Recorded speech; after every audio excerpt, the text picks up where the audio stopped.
සුබ දවසක්. SLO Frame YouTube නාලිකාවට ඔබ සාදරයෙන් පිළිගන්නවා.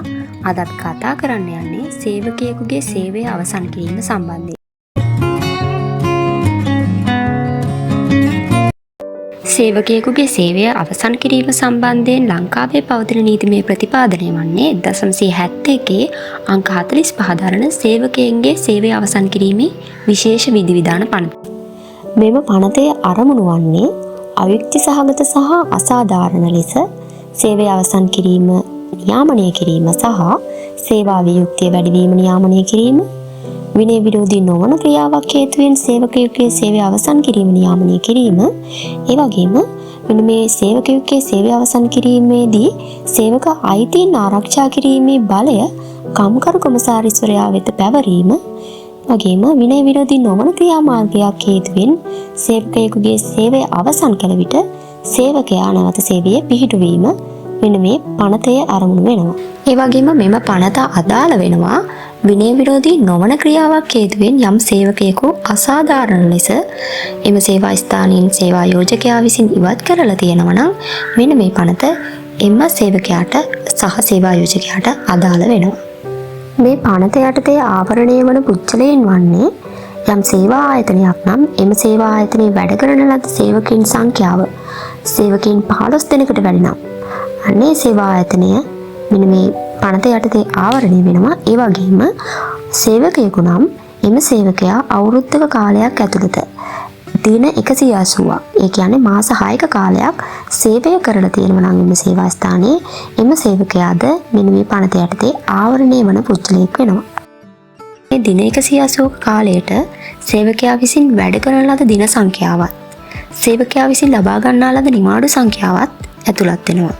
ඒ අනුව සේවා යෝජකයාගේ අනුමැතිය මත සේවකයා විසින් ලබා ගන්නා ලද නිවාඩු සංඛ්‍යාව සේවකයෙකු සේවයේ යෙදී සිටියදී යම් අනතුරක් සිදු වුණා නම් ඒ අනතුර හේතුවෙන් ලබා ගන්නා ලද නිවාඩු සංඛ්‍යාව, ඒ වගේම කම්කරු වන්දි ආඥා පනතේ යම් මූර්තිය රෝගයක් නිසා ලබා ගන්නා ලද නිවාඩු සංඛ්‍යාව, සේවකයා සේවයේ යෙදවීමට සේවා යෝජකයා අපොහොසත් වීම මත සේවා යෝජකයා විසින් ලබා දෙන ලද නිවාඩු සංඛ්‍යාව, ඒ වගේම නීත්‍යානුකූල වැඩවර්ජනයක් නිසා දින 30කට අඩු කාලයක් ලබා ගන්නා ලද නිවාඩු සංඛ්‍යාවත් මෙන්න මේ දින 180 කාලයට ඇතුළත් වෙනවා. මෙම පනත යටතේ ආවරණය නොවන පුද්ගලයන් වන්නේ රජයේ සේවකයන්. ඒ කියන්නේ පළාත් පාලන ආයතන වල වැඩ කරන සේවකයන්, රජයට අයත් ව්‍යාපාරවල රජයේ යටතේ පාලනය වන සියලුම ආයතනවල සේවකයන් මෙම පනත යටතේ ආවරණය වන්නේ නැහැ. ඒ වගේම විනය විරෝධී ක්‍රියාවක් නිසා යම් සේවා යෝජකයෙකු යම් සේවකයෙක් සේවයෙන් අයින් කරලා තියෙනවා නම් එම සේවකයා මෙම පනත යටතේ ආවරණය වන්නේ නැහැ. ඒ වගේම කොන්ත්‍රාත් පදනම මත සේවය කරන සේවකයන් ස්වේච්ඡාවෙන්ම අයින් වෙන සේවකයන්ටත් මෙම පනත අදාළ වන්නේ නැහැ. නීති විරෝධී ව්‍යාපාරවලදී සිටින අයට, ඒ වගේම සෞම්පකාර සමිතිවල වැඩ කරන සේවකයන්ට මෙම පනත අදාළ වන්නේ නැහැ. ඒ වගේම විශ්‍රාම වයස සේවා ගිවිසුමේ දක්වා තිබෙනවා නම් එම සේවකයන්ටත් මෙම පනත අදාළ වන්නේ නැහැ. සේවකයන් 15 දෙනා අතරට ඇතුළත් වන්නේ අනියම් ලෙස සේවයේ යෙදී සිටින පුද්ගලයන්, ආධුනික ලෙස සේවයේ යෙදී සිටින පුද්ගලයන්, తాවකාලික ලෙස සේවයේ යෙදී සිටින පුද්ගලයන් සහ ස්ථිර ලෙස සේවයේ යෙදී සිටින පුද්ගලයන් මෙන්න මේ සේවකයන් 15 දෙනා අතරට ඇතුළත් වෙනවා.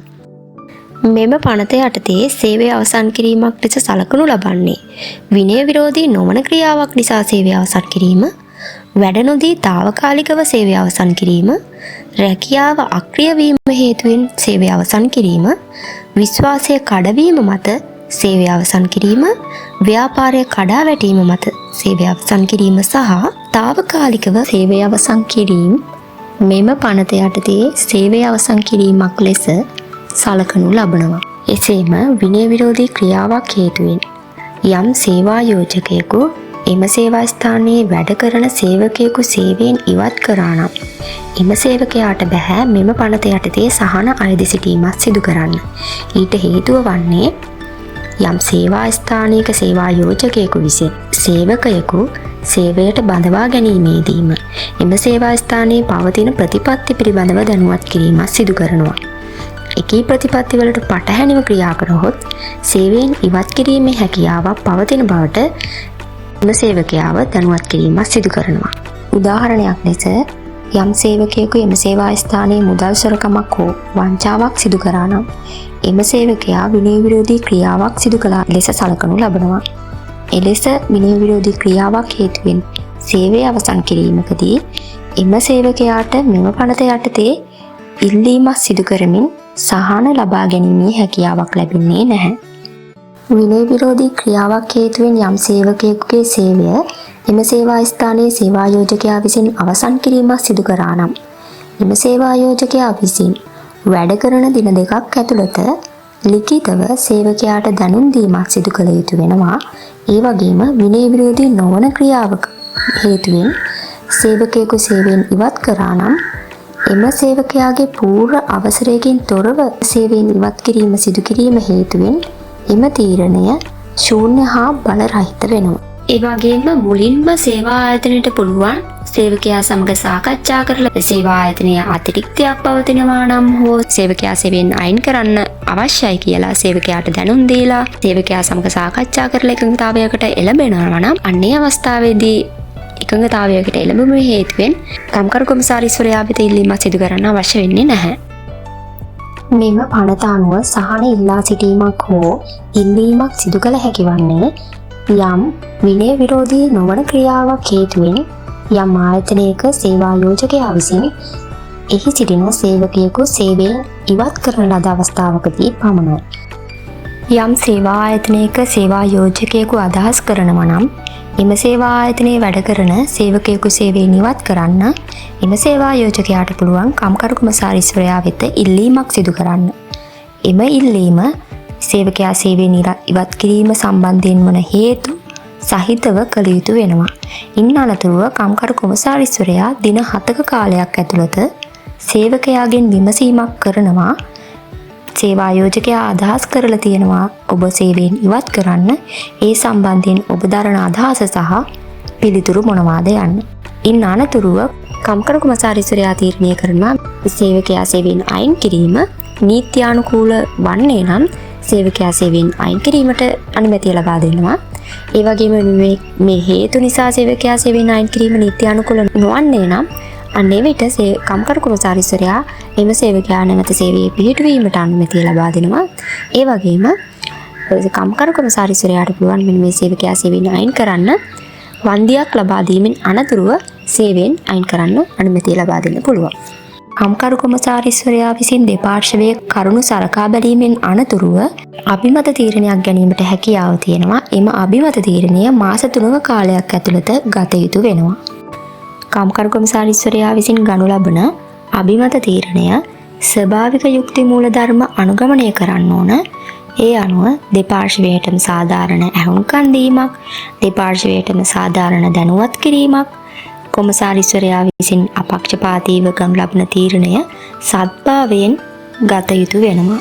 කම්කරු කොමසාරිස්වරයා විසින් ගනු ලබන මෙම තීරණය අවසානාත්මක සහ තීරණාත්මක විය යුතු අතර රිට්ඨාඥාවකින් හෝ වෙනත් අධිකරණයකදී හෝ විනිශ්චය සභාවකදී සහ කාර්මික අරවුල් පනත යටතේ ස්ථාපිත වෙනත් ආයතනයකදී අභියෝගයකට ලක් කිරීමේ හැකියාවක් නැත. මෙම පනත යටතේ සහන ලබා ගැනීමට නම් විනය විරෝධී නොවන ක්‍රියාවක් හේතුවෙන් යම් සේවකයෙකු සේවා ස්ථානයෙන් ඉවත් කරා නම් එම සේවකයා සේවයෙන් ඉවත් කර මාස 6ක කාලයක් ඇතුළත ඉල්ලීමක් කම්කරු කොමසාරිස්වරයා වෙත සිදු කළ යුතුයි.